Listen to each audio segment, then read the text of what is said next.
नमस्कार विद्यार्थी मित्रांनो, मी अमोल आगरकर इंजिनियर अमोल चॅनलमध्ये पुन्हा एकदा आपले मनापासून स्वागत करतो। 2024 म्हणजे इलेक्शनचं वर्ष। यावर्षी आचारसंहितेमुळे बऱ्याचशा रिक्रूटमेंट किंवा भरत्यांना ब्रेक लागलेला आहे। बऱ्याचशा ज्या भरत्या आहेत त्या आधी जाहिरात आली परंतु अजूनपर्यंत एक्झाम झालेली नाही आहे।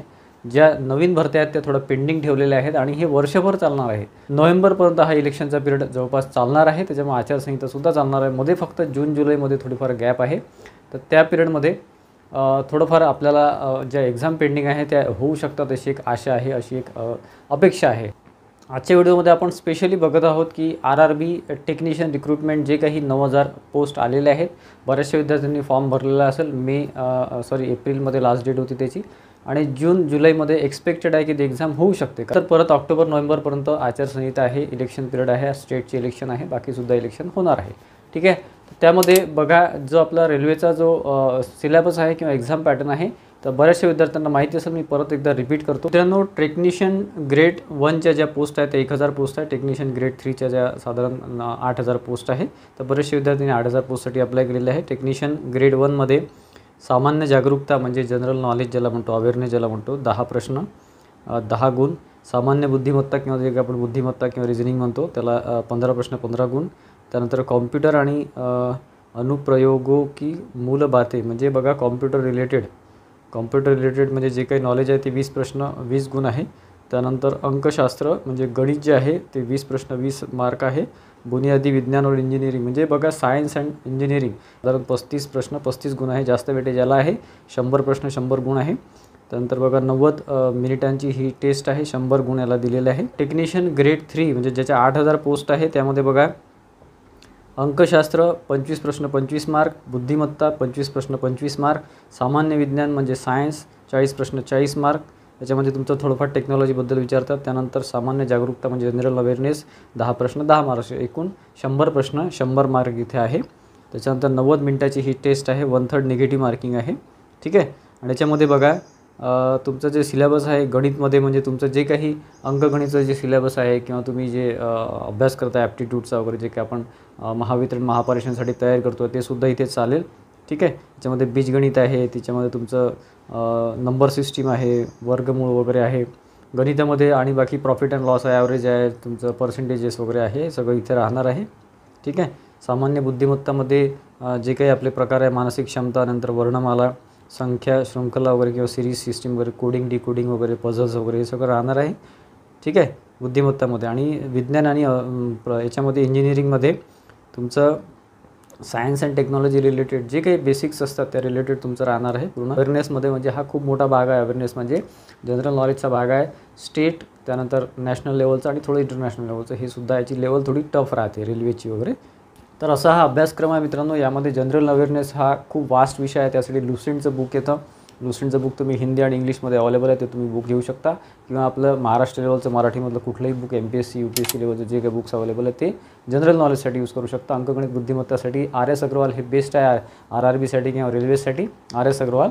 ठीक आहे, बाकी नंतर आपले महाराष्ट्रातले जी बुक आहे ते सचिन ढवळे सर आणि ही वसे सर आहे, आणि आणखी भरपूर आहेत ऑथर्स, चांगले चांगले ऑथर्स MPSC रिलेटेड, ते सुद्धा तुम्ही यूज करू शकता। टेक्निशियनची लेवल खूप जास्त टफ राहत नाही नॉन टेकची, परंतु एक ॲव्हरेज लेवल आपण धरू शकतो। ठीक आहे, सायन्स अँड टेक्नॉलॉजीसाठी सुद्धा तुम्हाला एक वेगळं पुस्तक घ्यावं लागेल, बरेचसे मार्केटमध्ये अवेलेबल आहे। एक्झॅक्ट एखादं पुस्तक सांगणं कठीण आहे, पण तो मार्केटमध्ये हिंदी आणि इंग्लिशमध्ये जास्त अवेलेबल आहे, आणि हा पेपर मुख्यत्वे हिंदी इंग्लिश आणि आपल्या रिजनल लँग्वेजमध्ये मराठीमध्ये सुद्धा होणार आहे, त्यामुळे मराठीतून सुद्धा तुम्ही अभ्यास करू शकता। ठीक आहे, 8000 पोस्ट आहे मित्रांनो, आणि याच्यामध्ये स्पेशल असा टेक्निकलचा विषय नाही आहे, जसं इलेक्ट्रिशियन असेल, वायरमन असेल, फिटर असा काही पेपर नाही आहे, हाच एक कंबाईन पेपर आहे।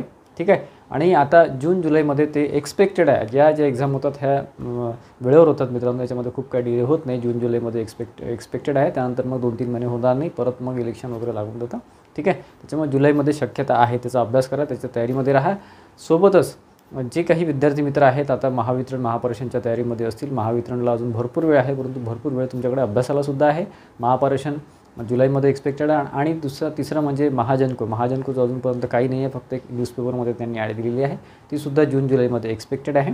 त्याचं साधारण नॉन टेकचा सिलेबस आहे, अंकगणित बुद्धिमत्ता, आणि बुद्धिमत्तामध्ये वर्बल आणि नॉन वर्बल रिझनिंग, आणि त्याच्यामध्ये काही ब्रांचेस इन्क्लूड आहे। बऱ्याचशा विद्यार्थ्यांना माहिती असेल, तुम्हाला फक्त एक जे जे ब्रँचेस आहेत ते मी तुम्हाला इथे सांगायचा प्रयत्न करतो, जेणेकरून तुम्हाला तयारीला राहायला बरं होईल. बघा मित्रांनो, इलेक्ट्रिशियन, वायरमन, त्यानंतर तुमचं मशिनिस्ट, त्यानंतर fitter, electronics mechanic, information technology and electronic system maintenance वगैरे, electronics communication system, welder, instrument mechanic, operator cum mechanic, pollution control equipment वगैरे, त्यानंतर बॉयलर अटेंडंट, स्विचबोर्ड अटेंडंट, त्यानंतर steam turbine auxiliary plant operator, steam turbine operator वगैरे. म्हणजे हे जे ट्रेडमध्ये तुम्ही जर ITI केलं असेल तर तुम्ही इथं अप्लाय करू शकता.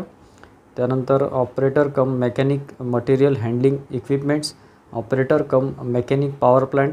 ठीक आहे, हे तुमचं NCTVT किंवा MSCVT इथून उत्तीर्ण झालेलं चालेल. स्पेशली विद्यार्थी मित्रांचे प्रश्न असतात की MIDCची एक्झाम वगैरे कधी होईल. तर ह्या ज्या काही एक्झाम पेंडिंग आहे मित्रांनो, त्या जुलैमध्ये सगळ्या एक्झाम होण्याची शक्यता आहे. ठीक आहे, बाकी जर नाही झालं तर डायरेक्ट नोव्हेंबर-डिसेंबरमध्ये जातील. ठीक आहे, त्याच्यामुळे रेल्वेचा जो अतिशय महत्त्वाचा आणि सेंट्रल गव्हर्नमेंटचा चान्स आहे मित्रांनो, सॅलरी स्केल खूप चांगली आहे.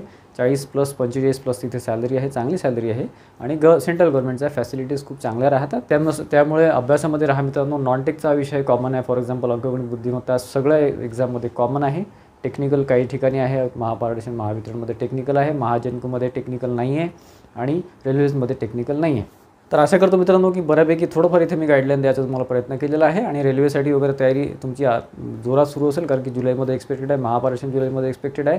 महावितरणला थोडा वेळ लागू शकतो आणि MIDCसुद्धा जुलैमध्ये एक्सपेक्टेड आहे. या सगळ्या गोष्टींची तयारी सुरू ठेवा. पुढच्या काही दिवसामध्ये नॉनटेक आणि टेक्निकलचा दोन्ही ठिकाणचं आपलं जे काही जे आता वर्क सुरू होतं ते आता 1 तारखेच्या आधी तुम्हाला तो आपले कोर्सेस मिळून जातील. आपल्या ॲपवर इंजिनियर अमोल आपला ॲप आहे. ठीक आहे, तर आशा करतो बऱ्यापैकी माहिती तुम्हाला द्यायचा आजच्या व्हिडिओमध्ये मी प्रयत्न केलेला आहे. आजचा व्हिडिओ आवडला असेल तर प्लीज व्हिडिओला लाईक करा आणि जास्तीत जास्त व्हिडिओमध्ये शेअर करा. प्लस आपलं channel engineer Amol YouTube channel आहे, त्याला नक्की सबस्क्राईब करून ठेवा, जेणेकरून जे अपडेट्स महत्त्वाचे आपण देत राहतो ते तुम्हाला मिळत राहतील. धन्यवाद मित्रांनो.